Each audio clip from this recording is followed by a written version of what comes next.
Om Vasudevasutam Devam Kamsachanuramardanam Devaki Paramanandam Krishnam Vande Jagadgurum. So last week we had a discussion on two important points. We were about to start the discussion upon values. Very brief definitions we have given. We will add something in today's class. Second was Arjuna's reasons why he would not participate in war, why he thought not fighting is the right thing. He gave certain reasons. All the reasons that he gave were absolutely spot on. But the decision he had taken, that was wrong. And why did he take? Because one point constantly we have to remind ourselves is, this is not an ordinary war. What is this war called? Dharma Yuddha. What is Dharma Yuddha? War between dharma and adharma. Then you see, he was driven in between two armies. He had a look, and the moment he saw some of his beloved people, he was overcome with delusion. What is moha? What is delusion? That these people belong to me, my people. How can I kill them? And what is the point of winning even a victory? By killing your own people. There is psychologically it is true.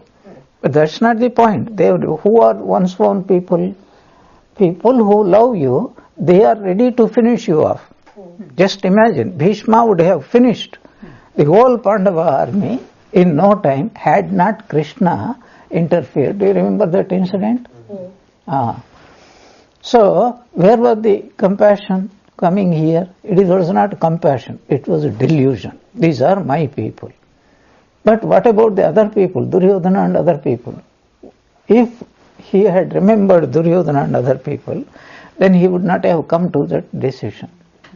So, what is the important point here? It was not Arjuna fighting some war. It was each one of us. And one little bit extension I will give you, food for thought. Suppose you are a very religious person. Very devotedly you have been worshipping God for a long time. And supposedly you are progressing in spiritual life. Suddenly some unforeseen disaster takes place, somebody dies, somebody kills some people, your relatives or very close people whom you love very much. What would be the delusion that comes in now? The first thing that comes in, why me? Second thing that comes is, I have been a very religious person and I have not done anything wrong. Why do I need? There are so many people, wicked people. Nothing is happening to them. Everything is happening to me. Doubt comes. Is there God? Is there justice? Or if there is a God, is He looking after us? Now, what is the yuddha here? What is dharma? What is dharma here? Dharma is, it is my nature to be religious, to be spiritual. I want to improve in that direction. What is the doubts, etc. belong to which party? The opposite party. Many people have lost faith, will lose faith only on these grounds, not because of anything else. I have been a believer. What did I get? And we have to be prepared for that, because we would be the victim, the first victim. If some such thing happens, then our whole faith in God, in Vedanta, everything is likely to be washed away at the very first onslaught. I have encountered this situation very much. So then, what is the Dharma Yuddha here? Arjuna was overcome by what? By moha. A believer is supposed to be, first of all, believer in God. What does that mean? What does belief in God really mean?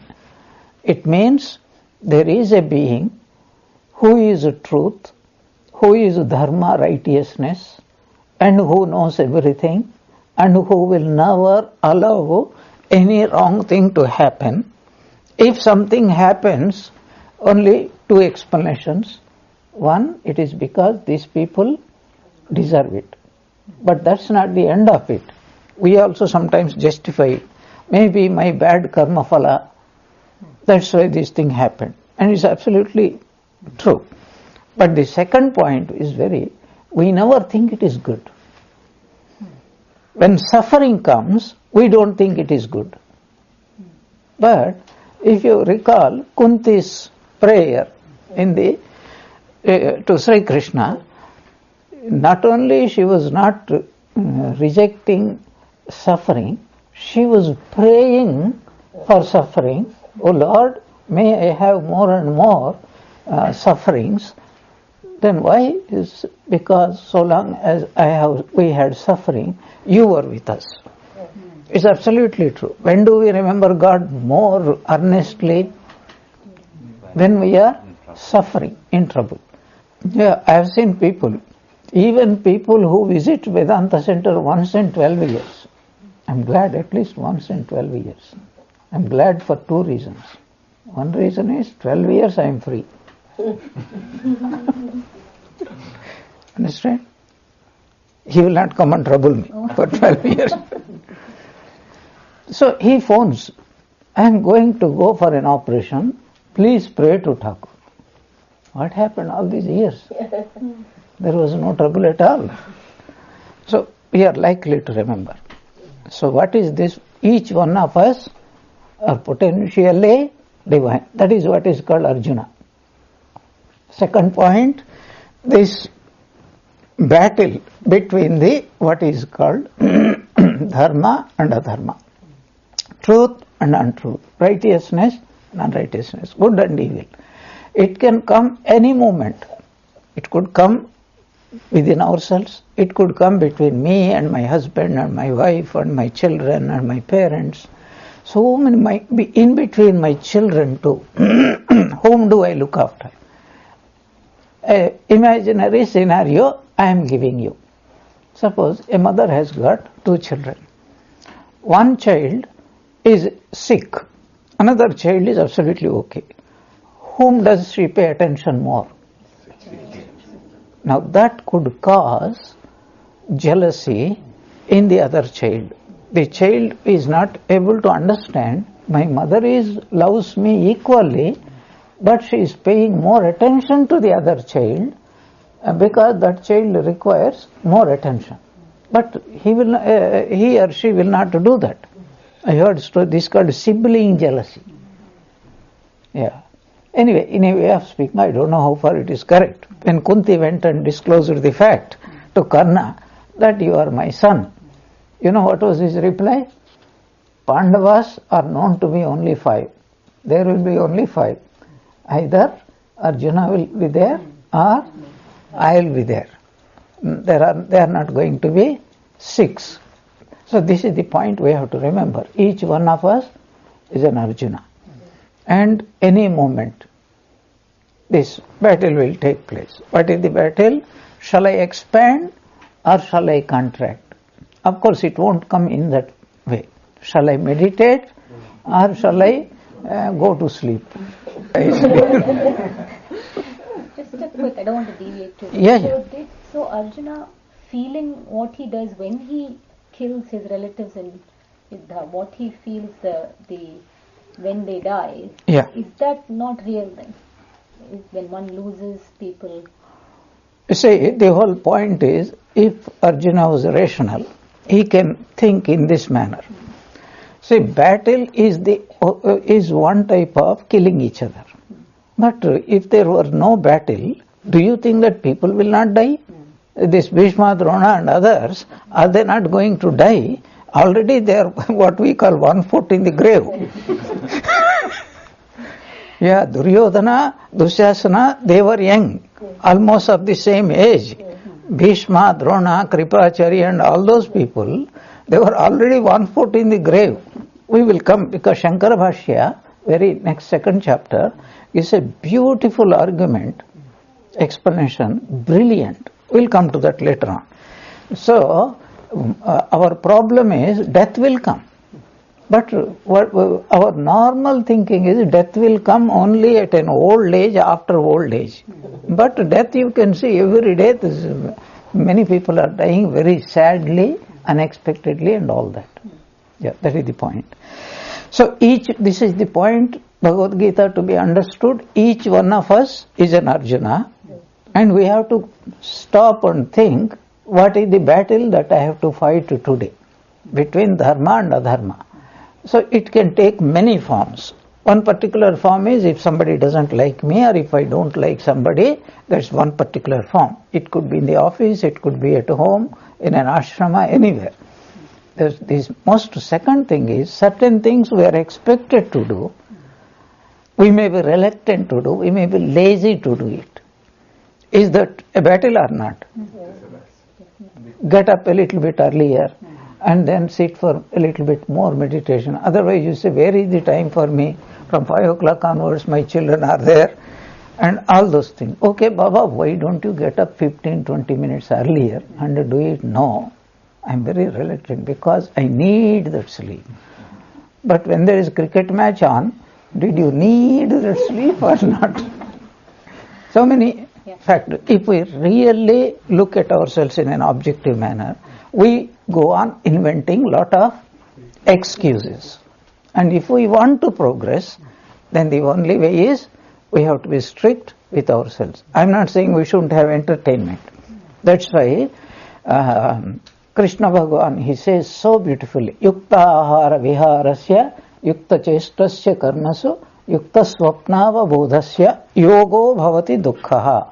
Yoga means spiritual practice, becomes fruitful and removes our miseries only on one condition. That's how much time we are awake, how much time we are asleep, how much time we are doing activities, how much time we have given for what you call entertainment or this thing. There must be a perfect balance should be there. That's very important. Now, we will go back. What was Arjuna's real grouse about? He was talking about consequences of war. The first thing we will discuss is, was he right or was he wrong? Was he right or was he wrong? Here are what I did a little bit of research and thought about it. Here is in brief. Loss of life. Any war means what is the first thing that happens? Loss of life. And the best blood of youth. It's not old people who are going to die. In military conflicts, who are the people who die? The best of the young. Then, loss of freedom. When there is a war between two countries, suppose one country wins, no country gains. You see, that is understood by anybody. If there is a war between two countries, both are losers only. Only it is like your Brexit. You know what is the Brexit? Just 4% of the people have opted for getting out, isn't it? 48 versus 52. Actually speaking, the difference is only 2%. 2% if these people had gained, 2% they would have lost, and it would have been what you call back to the what is called draw. It would have been draw. So, first point is, it is meant, it is supposed to be. That is how Vedanta says, whatever is to happen, that will happen. It has nothing to do with economic improvement or loss or whatever it is. It has nothing to do. These are events and fate takes its own special care. It has nothing to do with events. Did you get that point? External events have nothing to do with what is going to happen to a person. Supposing a person, he missed the interview. Do you think that he will lose job because of missing? It doesn't depend upon this event. If he is destined to get, he might get even better job. Who knows? Yeah, this is what happens. So, what is this? Loss of freedom. If one country occupies the other country, then the one country becomes the ruling country, another country, what does it become, like India or Africa or Ceylon and all that? A slavish country. Slave, literally it is a slave. That means that is called loss of freedom. Then injustice will be there. There is justice means what? Anything that happens between the ruling and the ruler and the ruled, who would get the justice? Only that's why they say about British justice, if there is a quarrel between two British people, the justice will work. If it is between an Englishman and versus Indian, the British man will get the justice. They won't say the Indian will not get injustice. They will say the British justice, we are always justified, They justify everything that this is what happens. Slavery. Either direct or indirect. That's what Americans did. They went to Africa and did that. Here slavery was there. In Russia that slavery was there. In India, until they bond slaves, every family has got this. You are the fellows, you work for us every year. It is only recently it has become little bit less. Hatred will develop. Strangely between both. Do you think the rulers love the ruled? No. Do you think that the ruled will love the rulers? There will be a terrible hatred waiting for an opportunity to take revenge. And development of inferiority complex. The ruled always will develop, likely to develop. Whether you take Indians, whether you take Africans, all these people, they develop a terrible, what is called inferiority complex. That will definitely develop. Above all, loss of a historical value. What does that mean? Someone has remarked, anybody who doesn't know history, he is the biggest loser. Because what I am now, what we are now, is the result of long past that has gone.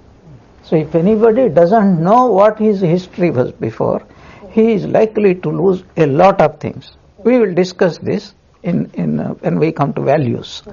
So these are some of the things. Then these are all on the national level, social level. What happens on the personal level? Loss of family, traditional, cultural, moral, intellectual and spiritual values. Because the rulers will impose what type of things you will do or you will not do. Simple example, in China, this Mao Zedong revolution has taken place.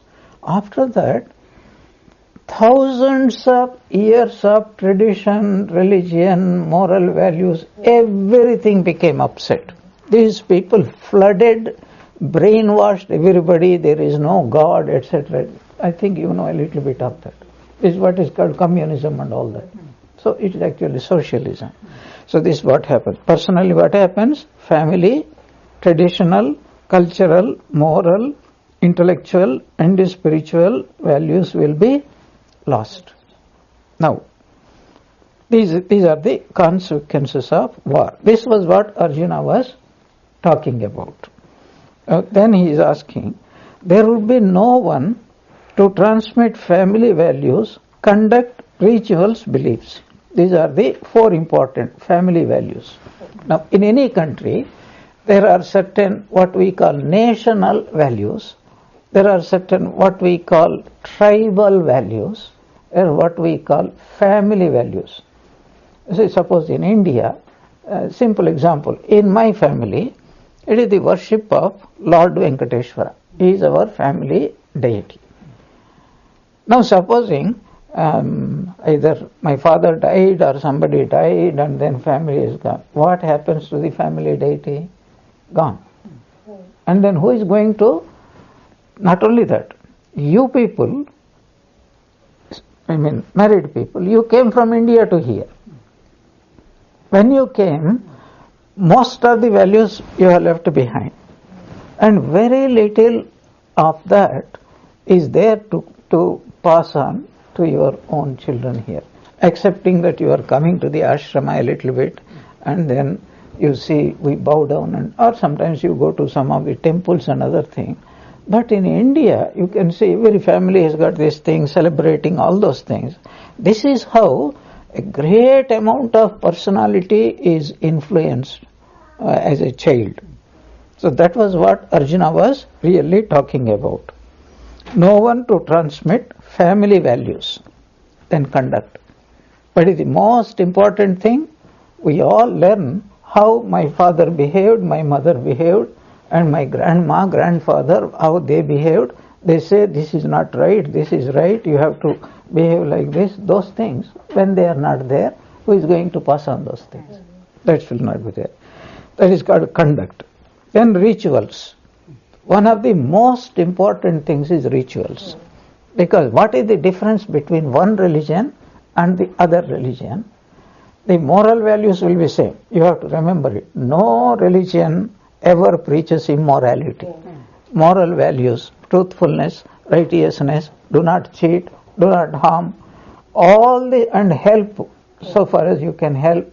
And what you call, Muslim, they call you have to pay some tax for the benefit of the poor, etc. Incidentally, Hindu Dharma Shastra imposes everybody's income must be divided into 4. First, for one's own maintenance. Second, to pay taxes to the king, etc. Third, one has to save 1/4 for one's own future, what we call rainy day. And 1/4 must be spent as a personal service to temples, Athidhi Seva, guests, whatever it is. Do you follow? Saving is 1, and personal expenses is 1, paying tax is 1, and doing what is called dana, dharma, yajna, etc. 1/4. This is how Hindu Dharma Shastra imposes upon every Hindu, though they don't follow. Christianity does it same thing. They don't divide in this way. They say 10% or whatever you have to give. Muslims, it is a law. If you don't do, you are not a good Muslim at all. So these rituals, what is it that distinguishes one religion from the other religion?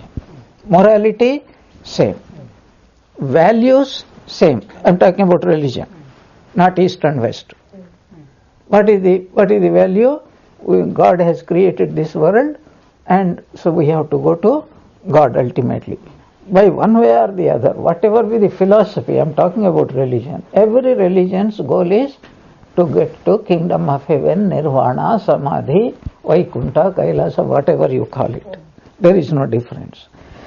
So, beliefs are peculiar. Hindu believes, for example, in reincarnation, law of karma, and all those things. But it is the ritual. So no, a Christian will not do the rituals which a Hindu does.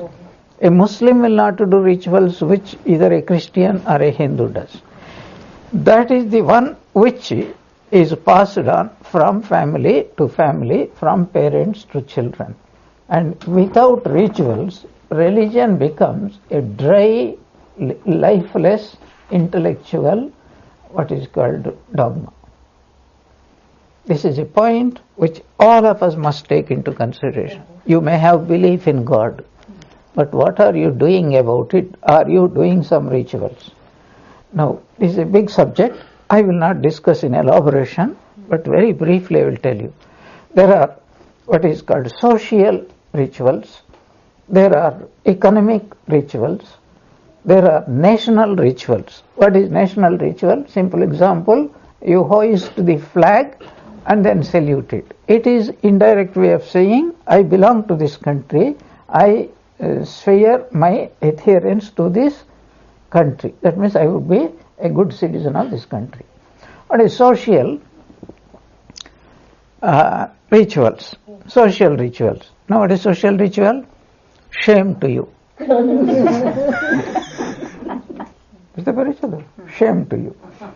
Yeah, good morning, shake handing, and all those things. What do?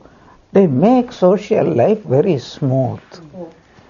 Whether you mean it or not, you follow certain rituals, they make social coming together interaction like oiling machines, they make smooth. But for Hinduism, of all the rituals, the greatest concentration of rituals has fallen on the religion.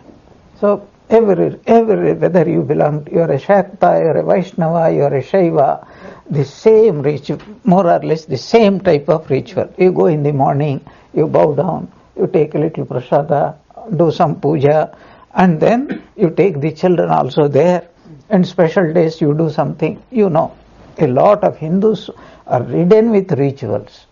That's why Hindus are born in ritually. Hindus grow up ritually. Hindus eat ritually. Hindus marry ritually. Hindus also die ritually. Yeah. Hinduism is the most ritual ridden religion on earth. And that is why Swamiji makes a remark, where there is a plethora of ritual, spirituality will come. Yeah. Why? A ritual slowly develops faith in some things which we cannot prove otherwise. So what is the psychology? Now we know what is the psychology. Do you know what is the psychology? William James, 19th century, he discovered this law. Actions follow feelings. Feelings also follow actions. That means what? If you feel like angry, if you are angry with somebody, your fist automatically, this fist mudra. Fist mudra. You feel like, punching the other fellow. But supposing you don't have that feeling, but you want to create that feeling for some reason, then you pretend as though the ritual, and then the feeling will come. So if you do the action, the feelings will follow. This is the psychology why rituals are introduced. Even if your faith is not very strong, you just do the ritual, slowly that ritual changes your feeling, and slowly you develop love and attachment to family deities, and then when you come away from your place, away from all these rituals, you feel it all the more. Yeah, that is psychology. And that's why Hinduism produces so many saints, all because of the ritual. Swamiji makes this remark. Protestantism hardly produced any saint. What is the reason, logic? Because the least number of rituals were found only in that is the thing. That is absolute, that is the truth. So no one to transmit these rituals. Then beliefs. What is belief? Belief in reincarnation, belief in God, belief in certain things. If you do adharma, you are going to suffer. If you do dharma, you are going to enjoy this karma phala, etc. How did you get? How did I get? How did you get? You are born wise. As soon as you are conceived, so your brain has intuited all these factors. How did you get it? How much we absorb like sponge from our parents, seeing like that you go to the temple, who is there? God is there. Oh, God is there. You will not question at that time. So you just follow it. This is how beliefs also are passed through imitation. What happens in the war? Father is not there. Mother is thrown out for most of the people. Then family becomes a mixed family. Simple example I will give you. Suppose a Hindu and a Christian marry because of whatever reason. Because the husband is not there, they marry. Now, one is a Hindu, one is a Christian. Maybe both love each other. Children will come along. Now, what are the parents going to teach? Dry moral lessons. Be truthful, but they will not stick. Because what is the gum which makes beliefs stick into our hearts? It is the ritual. You do ritual, it produces. You see how much fun. Even Nazis, you know that ritual? Hail Hitler? Oh, military, left, right, what is it? It's a ritual. Then what happens?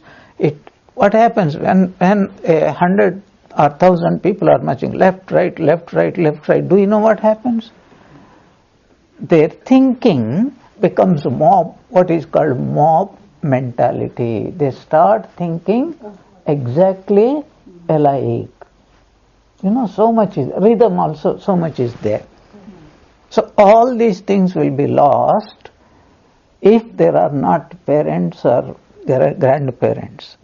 And also, there is a social family benefit. Most of the people now, they suffer from one terrible disease that is called loneliness. Terrible. They won't say, they accept it and they are living. But would not they have been happier if there is somebody, you get up in the morning and say, Grandma, how are you keeping? They don't need anything much perhaps, but your very asking is a great joy. Now previously, joint families. What is the joint families? You know what happens? A child is crying. Mother is not there. Father, it will jump into father's lap. Father is not there. Grandmother, aunt, great-grandmother, from lap to lap. And so, gets a tremendous, I am valued. Now what is there at home is mother is going for work, father is going for work, and caretaker is taking. Who is going to pass on all these things? And then in the previous day, as you know, what was Ramakrishna's father doing when he was a child, taking him into the lap? What do you think he was doing? He is telling stories. He was telling stories, Ramayana, Mahabharata, etc. What was Swami Vivekananda? How did he learn Ramayana and Mahabharata? From his mother. And that was what made him, really he believed in all those things. Later on, he questioned them, but again he came back to more strong belief than before. Because he had gone through all these phases, and then he realized more than anybody, these are the disastrous consequences of war. That's what happened. Then as children, we all learn through imitation. This is one of the very important points. No man learns much from books. Real character building education doesn't come from books. It comes from imitation. Had not Swami Vivekananda seen Sri Ramakrishna, do you think that he would have learned all those things? Just one example I will give you. One day he heard Sri Ramakrishna talking about Vaishnava tenets. And then he said, Sri Ramakrishna was explaining, Name Ruchi, taste in God's name. Then Vaishnava Seva means only serving fellow Vaishnavas, not Shaivas, not Shaktas, not Sri Vaishnavas, only Vaishnavas. What was the third one? Jive Daya, compassion towards all non-Vaishnavas.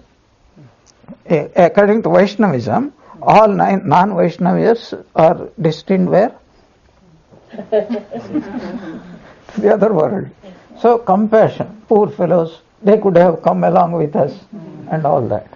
Sri Ramakrishna, he paused, he went into Samadhi, he came out, and then he said, for those two he approved.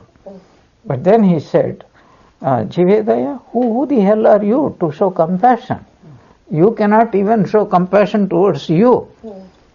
But it is serving human man, looking upon him as God. Shiva Jnane Jiva Shiva. That was a new twist.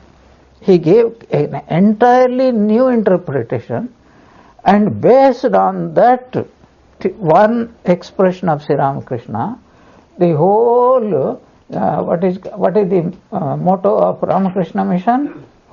Atmano mokshartham jagat jagadhita echa. Where from did it come? From Sri Ramakrishna's this one.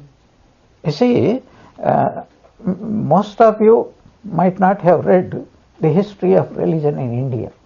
Before Sri Ramakrishna, what was even a non-Advaitin was talking about this world as what? Maya. If everything is Maya, Jiva is a Maya. Whom are you going to serve? Jagat trikal mein hai nahi. North Indian sadhus will say, this world is not In the past, present and future. I add a little bit. Jagat recall mein hai. Breakfast time, lunch time and dinner time. Other times it doesn't exist. But those 3 times. This was the norm for people. But after Sri Ramakrishna Swamiji, he immediately understood the implication. There is nothing to do with Vaishnava tenet. It is Vedantic tenet. It applies to everybody. Whether you are a Christian, a Muslim, it doesn't really matter. Serve other beings as looking upon them not as pitiable creatures but as God Himself. The whole Ramakrishna mission, 50%. What is the motivation? Atmano mokshartham. I want my liberation. Fine. But do not neglect the world. That Jagat Hita also includes, what do you mean by Jagat Hita? Does it mean that everything excepting me? That also includes me. That means my body should be healthy, my mind should be healthy. If my body, mind are not healthy, if I serve with unhealthy body, unhealthy mind, will it be service? That is called practical Vedanta. He changed the whole thing. So, if that is why even Russians accept this teaching of Vivekananda, because what they call socialism is nothing but treating everybody as equal.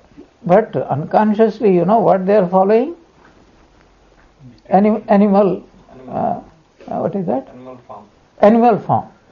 All animals are equal. Some animals are more than equal than other animals. More equal than other animals. All these governments are doing that one. Mao Zedong, do you think that he will think a peasant is the same?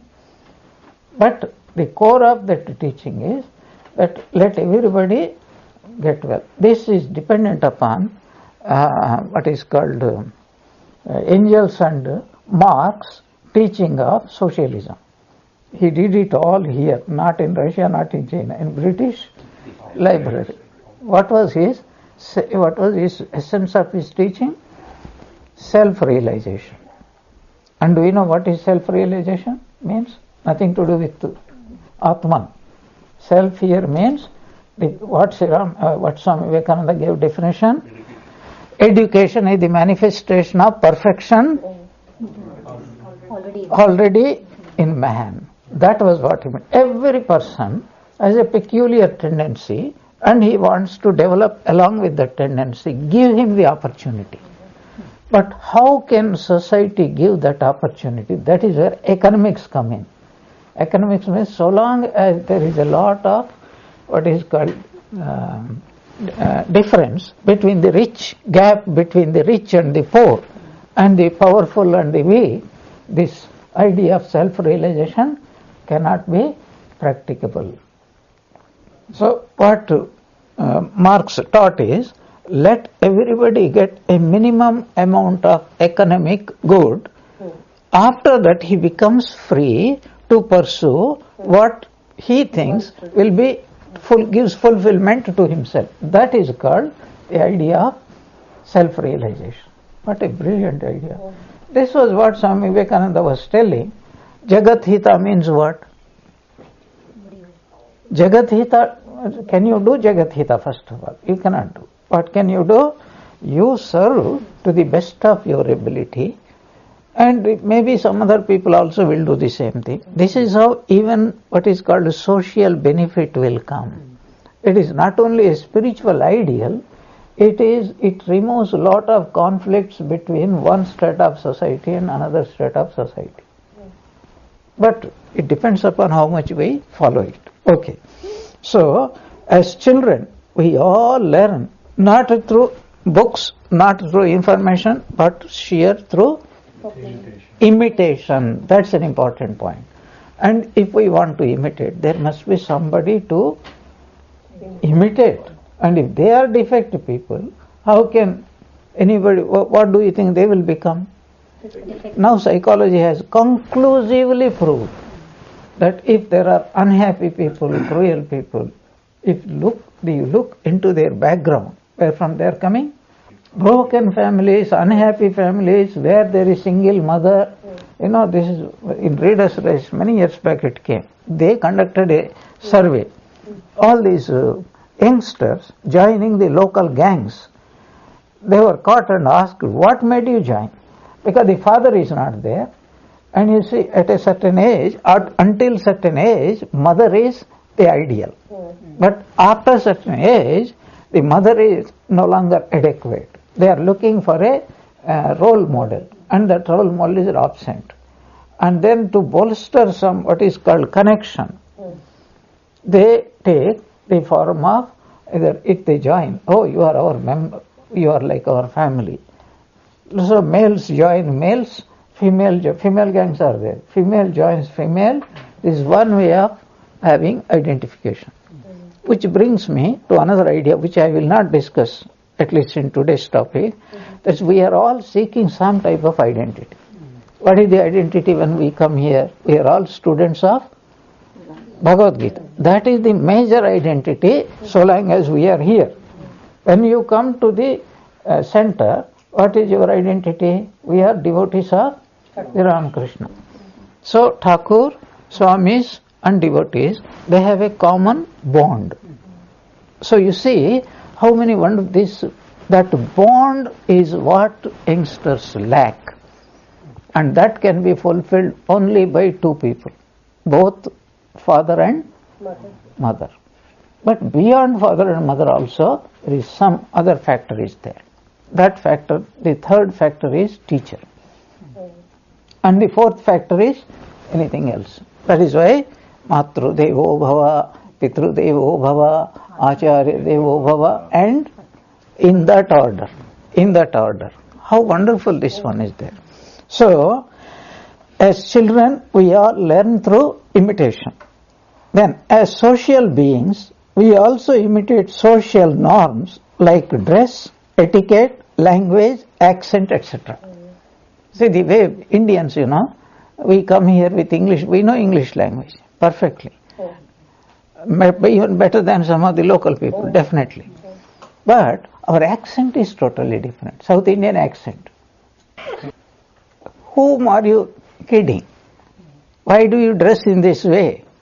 Why do you dress? Because you see people dressing in this way. So you imitate them. So like that, dress, then social norms like dress, etiquette. What is etiquette? When you go somewhere, how to sit. No, you please take your seat. And all those things. Where from did we learn? Social? No, through social beings. Then language. Of course, we absorb that is why our children, the youngsters here, their accent is like local accent. The mother and father will try their level best, nothing will happen to that. So all these things we learn, but these are all very harmless things. But there are certain things, very harmful things. There are so many divorced families. When a youngster gets married, for him to get divorced is not a big fact at all. Why? 100 other people are doing it. Everyday people are doing it. What is such a great deal in it? In fact, I was reading something very shameful. There's one boy and girl, they have to marry. And the girl was asking, don't you go to parties and drink and don't you have girlfriends and other things? No, I am very strict, orthodox Brahmin boy. I don't go, I don't drink, I don't smoke, I don't go to parties. You are very old fashioned. That doesn't suit me. So after our marriage, I am also going to be like you. Naturally, if the husband prefers that, he will not be able to do that. So you see, all these things, how do we learn? Unconsciously imitation. We all imitate. Yeah. Now the thing is, why people are becoming more mentally sick? Explain it to me. Why people are becoming mentally sick? If you are so wise, if you have got so much of scientific knowledge and everything, why is mental sickness rampantly increasing? Sure. So, what is progress? You know what is one way of defining progress? Man becomes progressively good, progressively happier, progressively creative. These were the three criteria: goodness, happiness, and creativity. What is creativity? Not creating anything. It's keeping the mind open for any new ideas and then integrating it into one's personality. That is called creativity. If the answer is yes, yes, yes, we are progressing. Otherwise, we are not progressing. That was what Arjuna is talking about. When the best blood has gone, who is there to transmit all these things? His logic is perfectly right. But the reason why he didn't want to fight, that was totally irrelevant to this. Yeah. So we will discuss a little bit about that, and in our next class we will discuss something. Now what I wanted to do, these most wonderful values from parents they will come, but in the earlier days many Hindu students used to go to Gurukula. You know Gurukula? They go to the teacher, live with him. What is the main purpose of living with the Guru? Is it to get education? That is secondary. What is the primary function of a Guru and Guru Patni? Formation of character.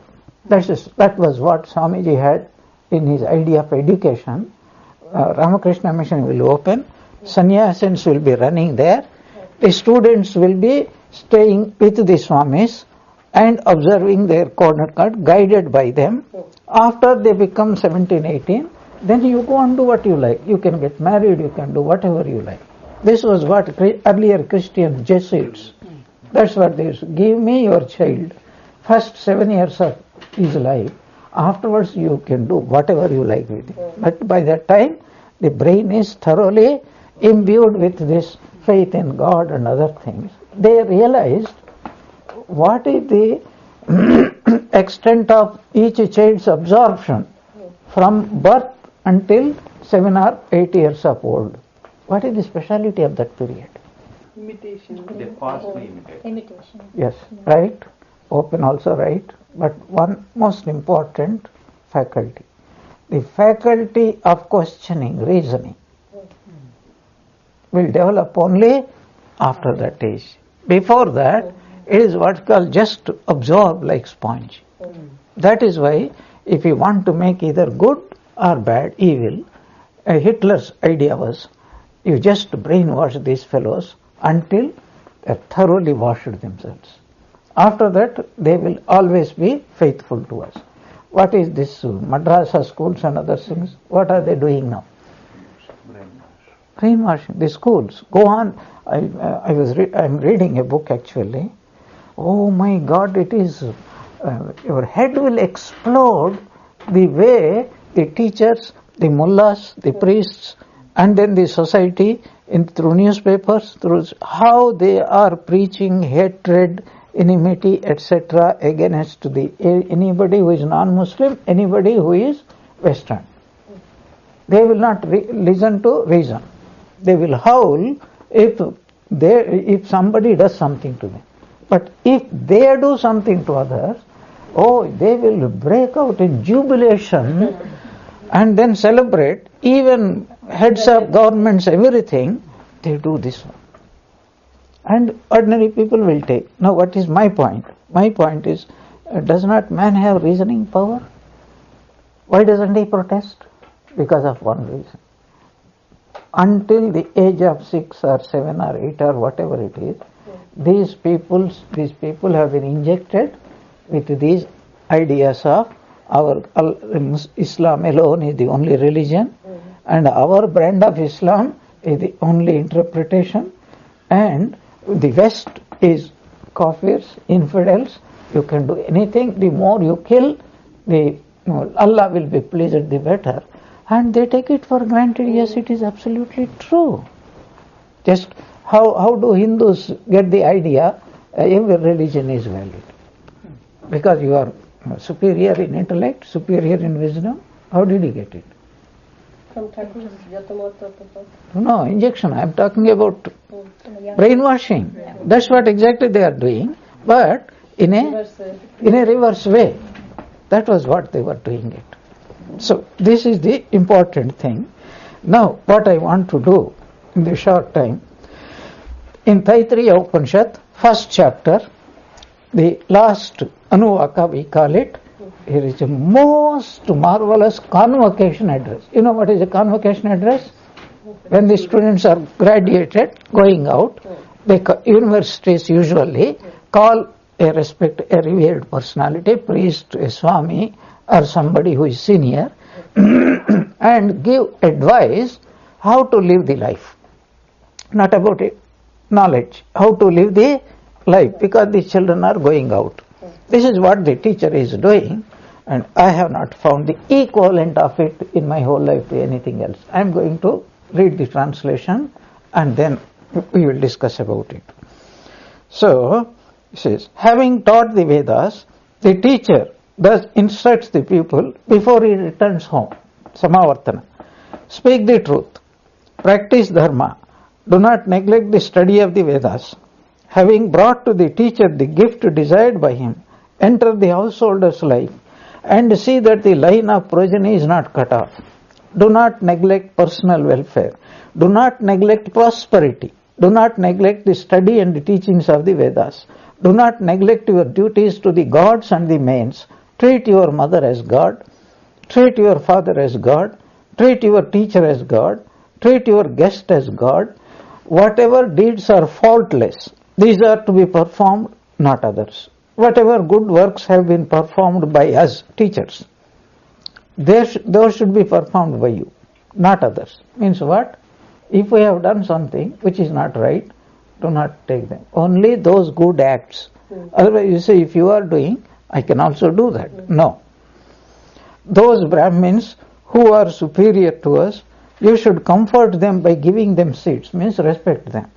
Whatever is to be given, means dana, charity, should be given with faith, not without faith, according to one's means, with modesty, with fear, and with love. With fear? Yes. Fear means that am I really giving what I can give? Am I really doing justice to myself? That is the fear, not the other one. Otherwise, egotism, my name should come. The Ramakrishna Mission in the front panel, my name should come. So much money is donated and all those things, I came across a lot of people like that. Now, you should conduct yourself in such a way as Brahmins would conduct themselves. Brahmins who are devoted to good deeds and not urged to their performance by others, who are not too severe but are lovers of dharma. The Sanskrit words are so beautiful. Etatra brahmanaha sammarshinaha aluksha dharma kamasyahu. Aluksha means absolutely bereft of any evil thoughts. Not what is called wanting, what is it? Grabbing type of people. And dharma kamasyahu, they only wish the prosperity of dharma, the increase of dharma. So, you must conduct yourself or you must imitate yourself as such Brahmins do. Details will come later on. This is the rule. This is the teaching. This is the secret wisdom of the Vedas. This is the commandment of God. Esha adeshaha, esha upadeshaha, esha vedopanishad. What a beautiful this thing. That means what?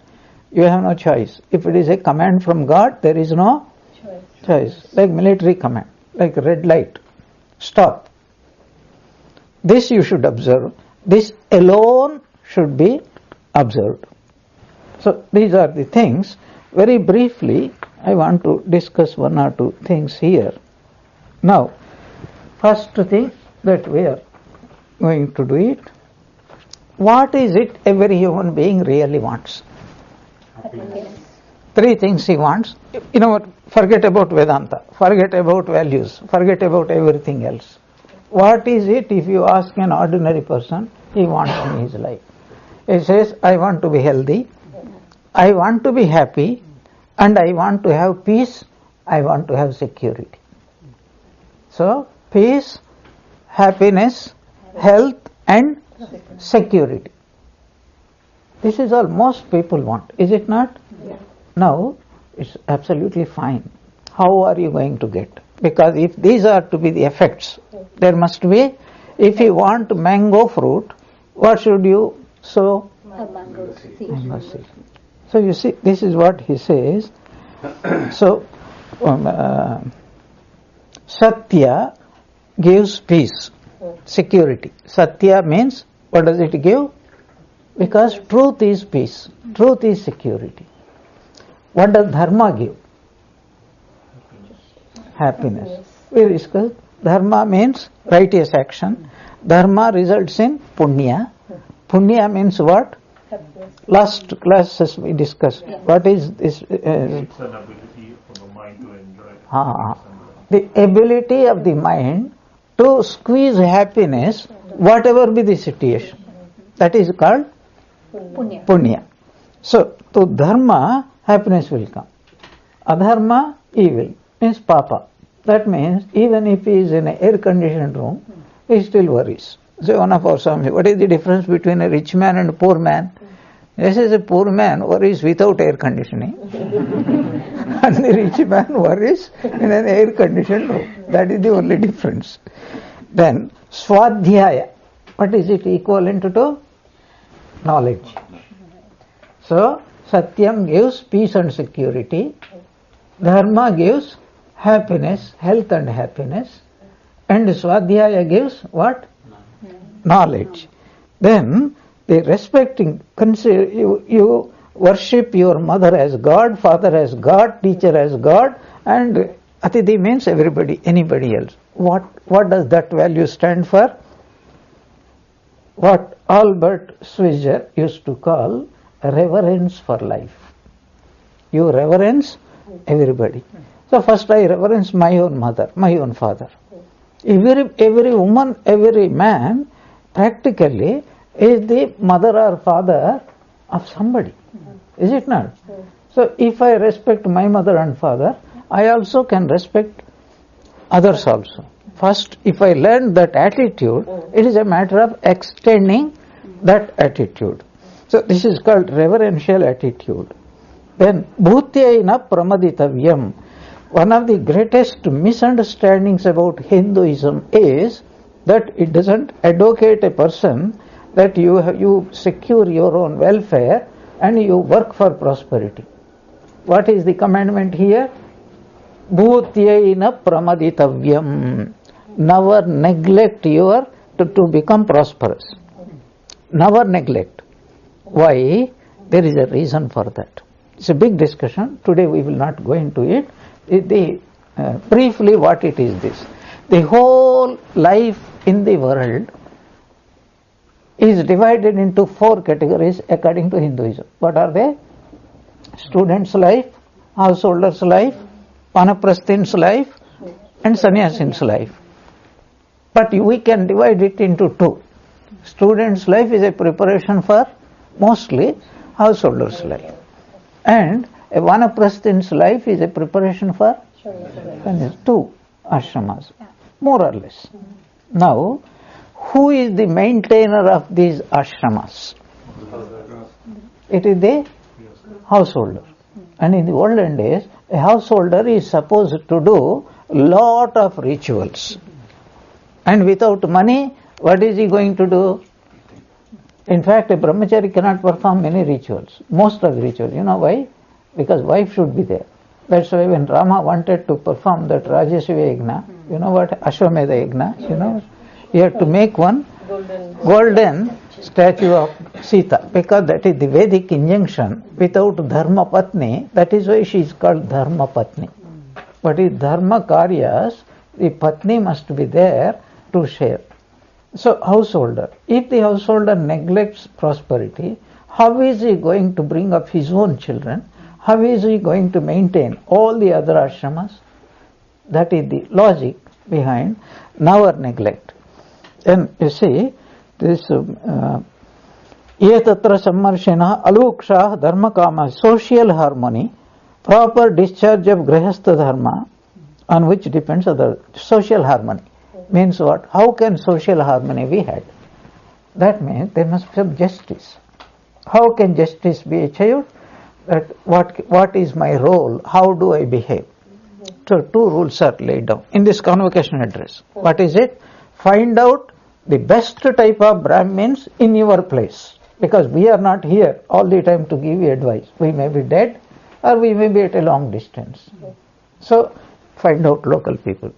You respect them as much as you respect me. And you imitate their behavior. How they are behaving in good things, you respect. And how they are behaving with respect to evil characters. Everywhere there will be evil character. How do they treat those people? So you imitate them. I'll give one example. Sri Ramakrishna was abused and kicked by one priest. Ramlala and others, they insulted Holy Mother. Ramlala went and then he stopped Holy Mother's pension by siding with the priests and all those things. Now it is all story for us. But what was Holy Mother's income or whatever it is for 1.5 years? Practically, how much she suffered, not one single word. How did she treat Ramlal Dada afterwards? That should be an eye-opener for each one of us. Because they are looking from a spiritual point of view. Okay, those people might treat me as they want, that is their knowledge. But should I also behave just like them? How did Sri Ramakrishna treat that person, that priest who kicked him? You all know that. He got a promise from Hridu that this information will not go out of your lips anywhere. So like that, these are the imitations. Then Sri Ramakrishna used to tell about his father. What did he say? He was respected like a rishi. Did he demand respect? He did not demand respect. Automatically everybody was respecting him. Why? Because of his character. Satyam vada. You know that. Dharmam chara. Swadhyayan ma pramadaha. Matru pitru karyabhyam na pramadaha. He was following all these what is called spiritual values, religious values, social values, family values. All these values were embodied in the parents of Sri Ramakrishna, both Chandramani Devi and Shudhira. Naturally, and he learned all those things. In fact, later on he made a wonderful statement. You know what statement he made? At first, I did not think I was going to do all those things. Long after he became spiritual, he was telling, the idea never came, I am going to devote my life only for spirituality. He said, my ideal was my father.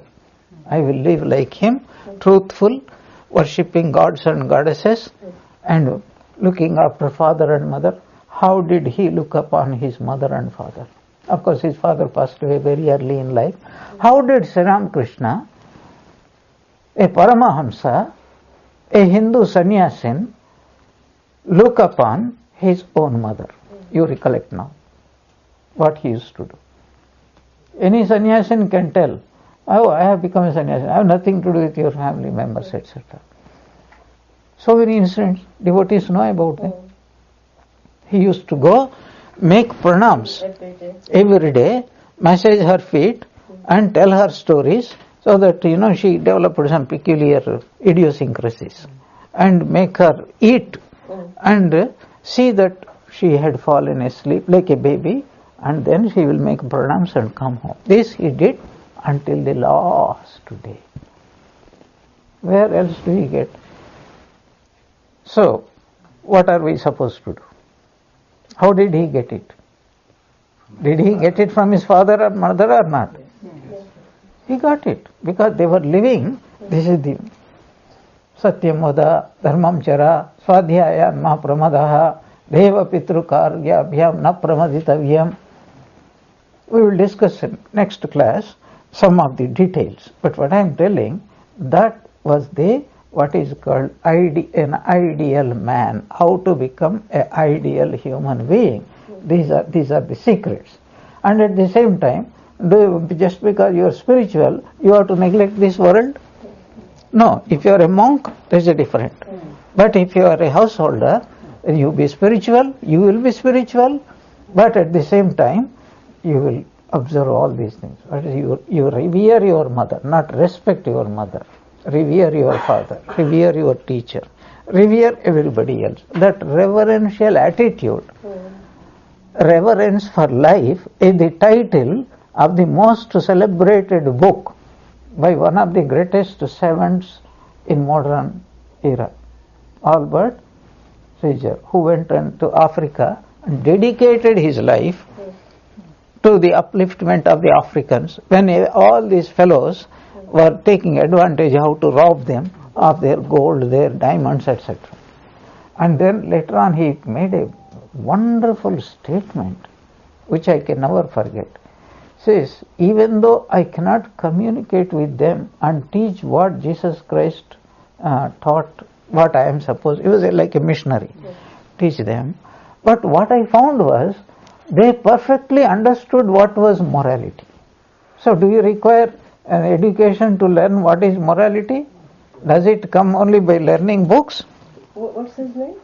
Albert Schweitzer. You search for this book, Reverence for Life, then you will get. He was a very famous musician and actually he was a missionary. So this is what Swami Vivekananda's parents taught. I remember an incident. Swami Vivekananda's father was giving away all his earnings. And one day Swamiji, Narendra, he said, what have you left for me? Do you know what he did? Yes. He took him near the mirror and said, I have left you. That means you are the real treasure, not all those things. And there was also an incident, Swamiji questioned, why do you give? Okay, you are sheltering them, you are feeding them and all that, but why do you give money for drink? You know what was his famous reply? My son, you will not understand now how much misery is there in this world. So all these are all what is not, I should not say miserable people, but in great suffering, misery. So if they can forget by drinking for a few minutes and be happy, by forgetting happy, then they well deserve it. What a noble ideal he led, really truly a great man. And suddenly he passed away. Then Swamiji understood what is the difference between his father and the world that existed. Something most marvelous. What about Mahapurush Mahara's father and mother? Why did he become such a Mahapurusha? Swami Shivananda. She offered him to tackle. No. Many ideas. His father was a great tantric sadhaka. He used to come to the Dakshineshwar to give advice to Rani Rasmani. Whole night he used to keep a little bit of drink, wine, and a singer, Shama Sangit, behind him. And then he used to sing, he used to drink a little bit and do japa whole night. And when he wanted to, Mahapurush Maharaj decided to become a monk, he went and told his father. And his father, the tears in his eyes, took him to the shrine and said, my son, I wanted to become a monk, but I could not. I bless you, you will realize God. How many parents do you see? And what about his mother? They didn't have children for a long time, and that's they prayed to Tarakeshwar, and then they got this son. And she was feeding some 15-20 orphan boys, and she never gave the slightest preferential treatment to his own son. The neighbors accused her. What is this? You are a mother and you are treating him just like any other orphan. She said, no, they are all my children. I treat everybody equal. If these parents cannot produce a person like Mahapurush Maharaj, whom else? Now the whole point is that these family traditions help a great lot. Today's class we will close with one caveat. However good the parents is, according to Hinduism's understanding, each one of us is also born with our own samskara, particular samskara. So, the parents' duty is to see what best they can give.